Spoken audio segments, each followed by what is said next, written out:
Paliwanag ko kay Rosabella. Sabay hawak ko sa mga kamay nitong nanginginig. Again, I'm sorry. Bigyan mo siya ng second chance para magpaliwanag at bumawi. Hirit ko pa kay Rosabella na umiiyak, kaya't niyakap ko na lang si Rosabella na tumatango. Alam kong mabait ka at may puso makinig, Elena said. Ang ganda niya nang tingnan ko siya ng malapitan, pero mas nagulat ako na buntis siya at hindi si Sir ang ama. Ellie. Just Ellie lang, Rosabella. Pagputol ko sa pagsasalita ni Rosabella. At ako na ang nagtuloy magsalita. Thank you sa pagtulong. Pati ikaw na damay, sa totoo lang.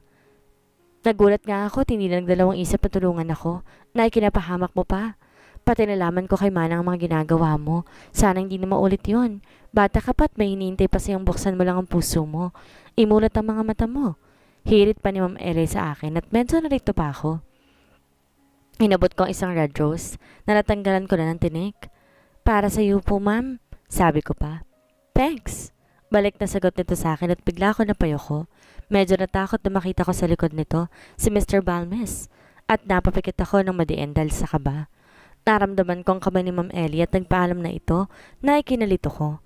Ang alam ko, fiancé ito si Sir at nagkita na sila. Bakit pa siya alis at lalayo? Alagaan mo siya at bantayan, Rosabella? Dinig kong sabi ni Ma'am Ellie na mas lalong ikinalito kong bigla. Po? Balik na sabi ko pero nakasmile lang siya sa akin at nag-wave pa ng kamay bago naglakad papalayo sa lugar ko. At kita ko pang nagaya ka pa ng dalawa at holding hands na lumabas ng manso ni Sir. Napahawak ako sa isa pang bulaklak nang hindi ko namamalay na magsalita si nanay sa akin at nasa harap ko na agad.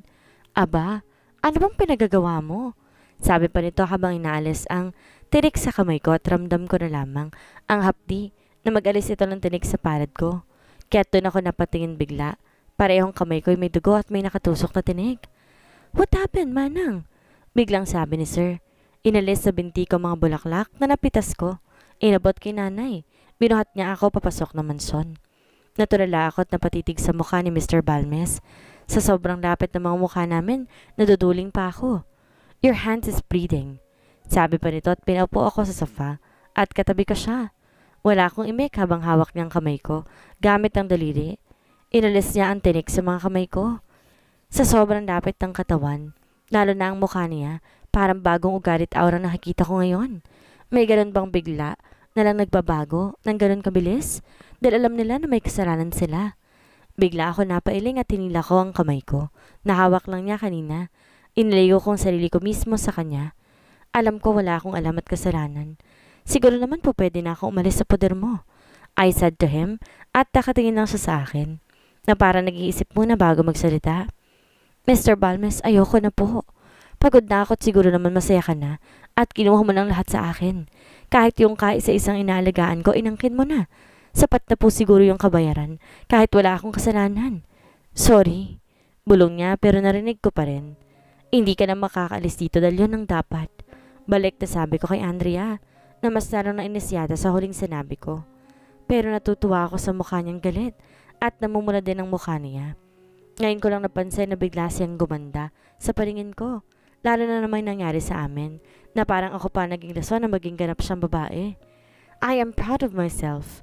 Hirit ko pa na kinataas na ng kilay at nakapamewang na siya sa harap ko pa mismo.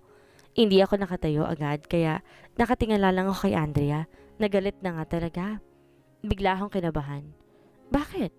Pagalit na sabi pa nito sa akin. At natutuwa talaga ako sa mukha niya ngayon. Magsalita ka. Sigaw nito sa akin at buti na lang biglang sumalpot si Manang. Hinila na lang si Andrea at doon na lang ako nakahinga at napahawak pa ako sa batok ko. Para akong pinapagalitan ng asawa ko dahil nagsinungaling ako.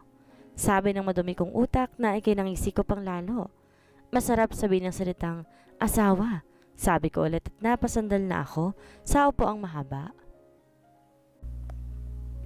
Andrea, kakain na.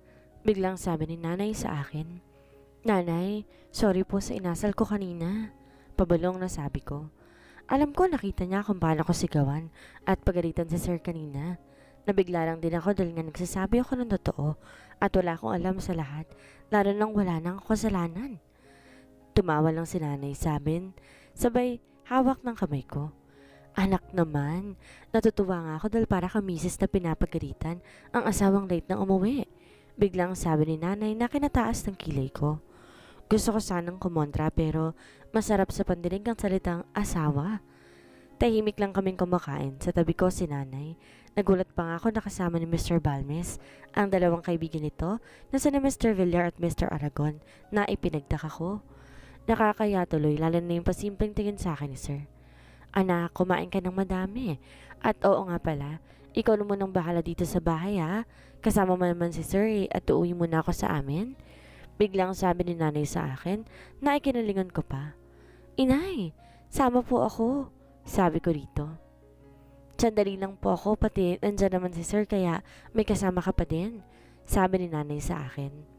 Tahimik lang ako nagsalita, si Mr. Balmes, sa harapan namin. Hindi ka aalis at sandali lang naman si Manang sa kanila, he said. Kahit na ayokong kasama ka. Matapang na sabi ko, trinig ko pang pagsipol ni Mr. Aragon. Sabay tawat nakipag-appear pa sa katabi nito na si Mr. Villar. Why? Are you afraid of me? Balik sagot nito at sinaman ko siya ng tingin. Oo, dahil wala akong tiwala sa'yo. Matapang na sabi ko. Hindi ko na alam. Ngumiti, hindi na din ako masaya. Nakakasakal po si Sir. Mahina ako sabi na kinatahimik nilang apat.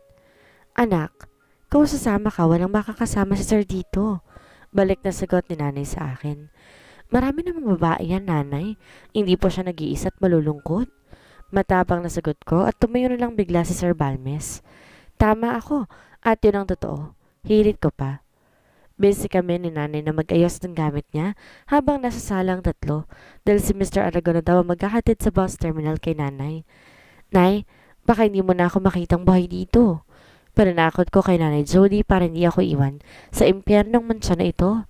Ayaw talaga magpaawat ni nanay at tuloy-tuloy pa rin siya sa pag-iimpake. Iha, makinig ka kay Sir ha. Pag sinabi niya huwag kang lalabas ng mansyon, huwag at maging mabait ka. Hirit pa nito. Alam ko naman na si Nanay Jody na ang tumagal na katulong sa mansyon ni Mr. Balmes dahil mag-iisa lang ito. Kaya nga tumutulong ako dahil ayaw ni nanay. Simula na maging close kami ni Nanay Jody, naramdaman ko ulit na may nanay ako. Babay po. Sabay kaway ko kay Nanay Jody at ramdam ko na nasa likod ko lang si Mr. Balmes pero wala akong pakialam. Simula bukas ako nang gagawa ng naiwan ni nanay dahil bukod sa akin wala nang kikilos pa dito. Hindi ko siya pinansin at umiwas kagad at pumasok sa loob. Napatakbo pa ako sa lock ng door na makapasok ako sa kwarto ko. Hawak ko pa ang dibdib ko sa sobrang bilis ng tibok ng puso nito na para akong hinahabol sa bilis. Nakahiga na ako sa kama na may kamatok. Napapitlag pa ako dahil alam ko naman kung sinong nasa labas ng kwarto ko. Wala sana akong planong pagbuksan si Mr. Balmes pero sa huli naisip ko na kami na lamang palang dalawa at no choice ako. Baka may iuutos or what, diba? Good eve po, sir. Bati ko dito ng buksan ko nang tuluyan ang pinto. Nakatitig lang sa akin si Sir na parang min-memorize ng mukha ko. Sir, may kailangan po kayo? Nauutal na tanong ko pa. Pero nagulat ako nang niyakap niya ako at napahinga ako ng malalim nang halikan niya ang noo ko. Good night. Dinig kong sabi ni Mr. Balmes at umalis na ito sa harap ko at ako na may nakatitig lang sa likod ni Mr. Balmes na papalayo. Nanginginig ang kamay ko nang dahan-dahan kong isara ang pinto ng kwarto ko. Napahawak pa ako sa noo ko kung saan niya ako hinalikan. Hindi pwede. Bulong ko pang di huminga ang kaba sa dibdib ko. Napapaining pa ako dahil di tamang naiisip ko. Lalong hindi tamang nararamdamang kaba sa dibdib ko. Napatili ako sa ilalim ng una nang ganun pa rin ang nararamdaman ko. Rose naman, kalma lang. Matulog ka na. Bulong ko sa sarili ko kaya imbes na sumakit ang ulo ko. Dahil gusto kong matulog, nagbasa na lang ako ng libro na iniwan ni Nanay Jody sa akin. Hanggang sa makatulog na ako ng tuluyan. Nagising ako dahil sa ingay sa labas. May kumakatok at napatayo akong bigla sa gulat nang makita kong oras. Shit! Mura ko dahil 11 a.m. na. Dali-dali ako naghilamos at tagayos ang sarili. Bahala na. Mamaya na lang ako maliligo basta nakatoothbrush na pwede na. Nagulat pa ako na may babae sa harapan ko at base nga sa suot nito, nakabang maid siya na kinagulat ko pa dahil ma'am ang tawag niya sa akin. Ma'am, ready na po ang tanghalian, sabi pa nito. Magsasalita pa sana ito nang unahan ako ng lalaki na hindi ko malang naramdaman na nasa likod ko na. Anak, ako ng bahala. Bumaba ka na, Sir said. At tumango lang yung ama. Ana na name. At tumayas din na parang natakot pa sa boses ni Mr. Balmes. Come to my office, Miss Locsin. Formal na sabi nito sa akin ay pinagtaka ko. Pero sumunod pa rin ako at nakasunod lang sa kanya. Nagtaka pa ako dahil nakashoes si Mr. Balmes pero wala akong narinig na kahit anong ingay sa paglalakad nito. Samantalang ako nakatsinelas, dinig kong ingay ng paghakbang ko. Pasok! Biglang sabi nito kaya't nauna na ako sa loob at nakatayo lang sa gilid. Pero nagulat ako nang pumasok din sa loob si Sir Jack at Gio. Maupo ka, Rosabella? Sabi ni Sir Gio sa akin na sinunod ko naman. Stop calling! Wala kang karapatan, baka mabaril kita. Andre ang itawag mo. Biglang sabi ni Sir na napapikit pa ako sa matigas ng boses nito. Pero si Sir Gio parang wala lang yung sinabi ni Sir at tumatawa pa. Nakayuko lang ako at naghihintay na sasabihin ni Sir sa akin. Nang unahan ni Sir Jack na kinasyak ko. Bigla kailangan mo ikasal. Kay Evo, Andrea? What? Sigaw ko bigla't napatayo ako sa gulat. What? Napasigaw pa ako dahil sa narinig ko. Jack! Tawag naman ni Sir sa kaibigan. Bro naman, bakit kailangan pa ng paliwanag kung yun naman ang main reason? Kaya nandito siya para kausapin, di ba? Nakita ko pang parang stress si Sir. May rason naman pala, pero ang hirap naman nun. Ikakasal kami, okay lang sa kanya, kahit hindi niya ako gusto. Sabi ng utak ko. Sa akin okay lang. Dahil simula na mag-usap kami ni Ma'am Elena, alam ko na, nahuhulog na ako kay Sir. Kahit malaki pang kasalanan nito sa akin, sa pananakit at pananalita. Pero sabi nga ng iba, kahit anong sakit pang nararamdaman mo, kung mahal mo, tanggap mo, kaya mong tanggapin. Kahapon ang last session ko sa pagte-therapy ko, at sabi sa akin okay na ako at pwede na raw niya akong bitawan. Tahimik lang ako at nakatingin sa tatlong nagtatalo. Nakita ko pa kung paano batukan ni Sir Gio, si Sir, dahil sa nawawalan nito sa sarili. Pipikit na lang na parang ayaw makinig sa dalawa. Kumain muna tayo. Yun lang ang narinig ko kay Sir sabay salyap sa akin. At nagulat pa ako nang hawakan niyang kamay ko at sabay na kaming lumabas ng office at diretso sa dining habang ang dalawa'y sumunod lang sa amin. Nagulat pa ako nang ipakilala ni Sir ang tatlong katulong. Hindi rin lang ako mimik at nagsalita dahil sa pang-asar ulit ng dalawa. Si Sir naman kasi puro kasinungaling ang sinabi sa tatlong katulong. Natulad ko din. Ana, Cara at Vina. Siya si Ma'am Rose ninyo ang asawa ko. Pakilala ni Sir sa tatlong maid. Napaubo pa ako at inabutan pa ako ng tubig ni Sir Jack na kumingisi pa. May problema ba, Jack? Paninita ni Sir sa kaibigan na umiiling lamang.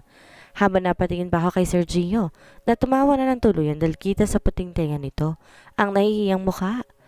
Umuwi si Sir Jack at Sir Gio pero babalik daw sila bukas para sa desisyon ko. Rosabella, tawag ni Sir sa akin na kinahinto ko sa paglalakad. Bigla pa ako nilawig na ewan ko ba, pero ikinalma ko ang sistema ko.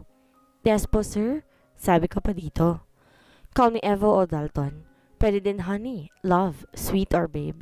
Baby basta walang sir. Hirit pa nito sa akin.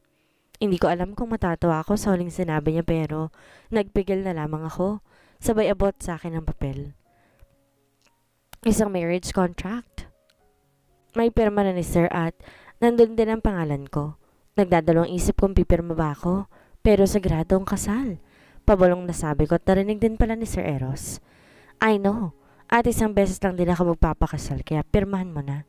Seryosong sabi nito at natulala na lang ako dahil hawak na ni Sir ang kamay ko. Kikiligin na sana ako kaso binitawan niya kagad at may hawak na akong ballpen. Kala ko naman na in love na sa akin ang Sir kong masungit pero hindi pala, assuming lang. Pagalit na sabi ko sa sarili ko, don't worry. Kung anong meron ako sa'yo na rin once na pirmahan mo ang marriage contract na yan. Dinig kong sabi nito. Kaya't napapalingon pa ako kay Sir na sobrang seryoso ng mukha. Pati ba puso niya sa akin na din once na pirmahan ko to?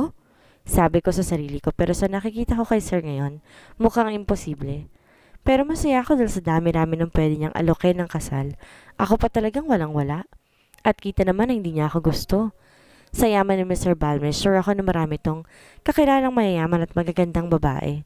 Tulad na lang ng inuuwi niya dito, Yung mga babaeng kasama niya sa guest room na ang lakas makaungol. Puwisit. Bigla ako napasimangot sa mga naisip ko at napahawak pa sa ballpen na hawak ko na kulang na lang maputol yun sa pagdiin ng hawak ko. Sign it! Sabi pa nito at parang naiinip na. Kaya sa sobrang inis ko, pinunit ko mismo sa harapan niya ang marriage certificate at lalayo na sana na magsalita ulit ito. May extra copy pa ako. Sabi nito sa mababang boses at nasa harap ko na ang isa mong copy ng marriage certificate. At kita ko mismo sa harap ko ang pagpirma nito na parang di nag-iisip dahil pwedeng mawala ang kalayaan niyang maging binata. Pero alam ko namang magagawa niya pa rin ang mga gusto niya kung gugustuhin niya dahil wala namang love na involved sa amin. Here! Abot pa sa akin ng papel ulit. Kung pupunitin mo ulit, meron pa akong extra copy.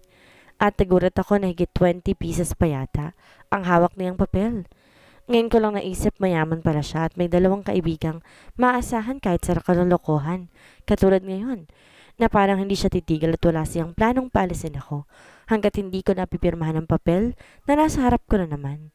Pirma na at pagod na rin ako at maaga pang gising ko bukas. Naiiritang sabi nito. Umupo ako at kinuha ang papel sabay pirma. Tatayo na sana ako nang iabot pa sa akin ang dalawang papel pa.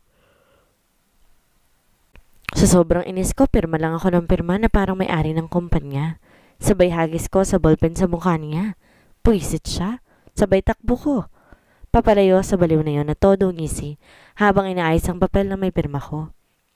Sa sobrang pag-iisip ko, pagtapos ko mag-half bath, humiga na agad ako kahit nakasandot panty lang ang suot ko dahil sa sobrang pipikit na mga mata ko dahil past 1 a.m. na ako natapos sa routine ko. Isama pa yung panglinis sa akin ni Mr. Balmes. Nagkumot at tawa ko pa ang pajama ko na hindi ko na naisuot. Buti na lang nakalakang pinto ng kwarto ko kaya okay lang kahit ubad ako matulog. Kwarto ko naman yun. Nagising ako sa malakas sa katok sa labas ng kwarto ko. Hawak ko pang ulo ko, dalantok pa ako. Sabay bukas ng pinto habang magulo pa ang buhok ko at nakatas pa ng konti ang suot kong sando. Habang pinipilit kong imulat ang mga mata ko, nang bigla ako napamulat sa nagsalita sa harapan ko ngayon. Nice view! Sabi ko kay Andrea na wala na yatang itinago dahil hawak pa niya isang kamay niya. Ang pajama niya halatang hindi niya nasuot dahil sa nakatupi pa ito. Napatingin ako sa flat niyang tiyan, pababa sa hita niya. Nice underwear, color pink na may design na flowers sa gitna. Bastos! Dinig kong sigaw nito at kisasarado na sana niya ang pinto nang pigilan ko. Hindi ako sanay na makita lang, mas maganda kung mahawakan at mamahalikan ko din ang mga nakita ko. Sabi ko sa isip ko lang, at baka maging dragon na naman ang babaeng galit na ngayon. Alis sabi, sigaw pa nito sa akin. Remember yung pinirmahan mo? Asawa mo na ako. Balik na sabi ko at nagpaangat ng tingin sa akin si Andrea. Kaya't napangisi ako na makita ko na siya mismo ang nagbukas ng pinto. Para sa akin, kita sa mukha niyang nahihiya ito at todo bilis ng kilos niya para isuot ang pajama. Nahawak niya kanina. Pero hinila ko lang yon kaya napaupo siya sa sahig. Pack your things and move to our room. Sabi ni Mr. Balmes, magrereklamo na sana ako. Naunaan pa ulit ako nito sa pagsasalita. Mag-ayos ka. Aalis tayo. I'll wait you outside. Mag-breakfast ka muna. Sunod-sunod na sabi nito na nakatingin lang ako. Napaangat pang mukha ko nang hawakan niyang baba ko at tinalikan ako sa labi. Mabilis lang yun pero ramdam ko yung labi niyang nasa labi ko. Lumaki pa ang mga mata ko sa ginawa niya. Good morning, honey. Hirit pa nito sabay labas sa kwarto ko at ako na may napaupo sa dulo ng kama at tulala pa rin.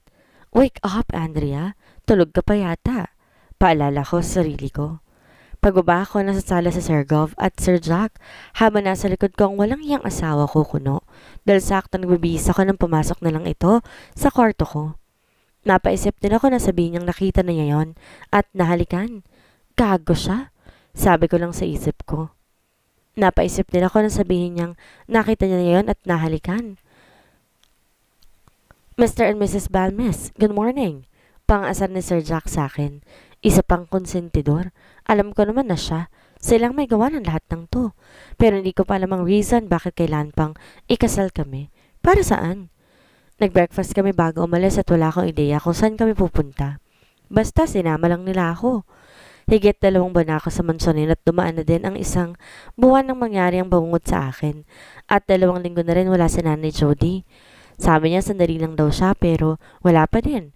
Pero naghihintay ako sa pagbabalik ng tinuring kong nanay. Nagulat pa ako nung may katabi na akong babae at may hawak siyang dress as in white long dress. Simple ang design pero halatang mamahalin. Nalaman ko na sa firm pala kami ni Sir Jack sa company niya, sa law firm. Pakialala yan. Dinig ko pang sabi ni Mr. Balmes. Honey, sumama ka na sa kanya at sumunod na lamang. Sabi pa nito pero wala akong imik. Hindi ko alam kung sasagot pa ako. Lalo na't ayaw niyang magpatawag ng sir, pero doon ako sanay. At nakakayang tawagin ko lang siyang Eros or Dalton. Hay, nailing ako sa mga naisip ko na magsalita ang babaeng katabi ko. Congrats, ma'am! Dinig kong sabi nito sa akin. Balik sagot ko pa dahil hindi ko alam kung bakit masaya siyang batiin ako. Ano bang mayroon? Balik na sagot ko pa. Ngayon po ang kasal niyo, hindi niyo po ba alam? Magarang nasabi nito sa akin. Pero napaisip ako, kala ko ba kasal na kami kagabi? I mean, okay na yung pinirmahan ko. Sabi ko sa isip ko. Mukhang private ang wedding niyo po ma'am kay sir dahil pili lang invited at pinasadya ang kwarto na paggaganapan ng kasal ninyo po. Kahit naman sino, sa yaman at kilalang tao ni sir, mahirap na, baka may manggulo pa. Dalda ng babaeng kasama ko habang inaayos ang buhok ko. Tahimik lang ako, di na nagsalita. Kahit ako naguguluhan sa ikinikilos ang tatlong yon, lalo na si Mr. Balmes. Nagugutom ako, sabi ko pa at narinig ng babaeng katabi ko. Nagulat ako nang binigyan niya ako ng cupcake, isang blueberry cheese cupcake. Habang naglalakad kami, hawak ng isang babae ang dress ko dahil naapakan ko na yon. Kahit naka 3-inch lang akong heels, habang isa naman, hawak ang buhok kong nakalugay kasi yon. At talagan pa rin nila ng towel ang dibdib ko dahil baka matapunan ng kinakain ko. Ang tube na long dress na suot ko, nakatayo lang kami sa labas ng pinto. Nakasara ito. Sabi ng babae start na daw pero kumakain pa rin ako kaya hinihintay nila ako matapos. Sana siya? Naiinip na sabi ko at nakasara pa rin ang pinto. Pero ang sabi sa akin nandyan na daw sa tapat. Pero bakit di ba mag-start? Pre, kalma. Kahit umatras siya sa kasal naman na kayo. Sabat naman ni Gio pero mas okay pa rin. Naikasal kami at may wedding picture at suot ng ring, diba? Sa sobrang inip ko, naglakad na ako at pinuksan ang pinto. Yung kaninang inis sa mukha ko'y napalitan na nakangising mukha dahil nakaupo na si Andrea sa tabi habang kumakain. Hinarap ko ito habang nag-a-assess sa kanya, biglang lumayo dahil sa kaninang mukha kong galit na takot yata sa akin. Kumain ka kanina pag alis natin sa bahay, hindi ba? Malambing na sabi ko, sabay po na sa labi niya. Dahil may icing pang naiwan doon. Pati nakasmalang siya na makita ko. Ayoko magalit siya dahil ngayon na lang ulit nakita. Ang pagngiti nito at hindi niya pinagdamot sa akin na makita yon. Gusto mo? May isa pa. Balik na sabi ni Andrea sa akin. Dahil nga ayoko siya magtampot mag-iba ng mood. Kinain ko na lang yon. Ako na rin nagpunas ng kamay niya gamit ang wet tissue. Habang rinig na namin ang music sa loob. Sabay na kami naglakad papasok. Hawak kong kamay niya. Maganda ang mood nito dahil mula kanina. Nakasmile lang siya at di ko alam kung anong anghel ang dumaan kaya siya good mood. Panay lang turog ng kamerang narinig ko habang nakatingin kay Rosabella. Andrea Rosabella Locsin. Tawag ng judge sa akin. Tinatanggap buwang maging asawa si Mr. Evo Dalton Balmes at magsasama sa hirap at ginhawa. Dumating man ang pagsubok sa inyo, hindi kayo maghihiwalay. Dinig ko pero nakatingin lang ako kay sir na nakatingin din pala sa akin.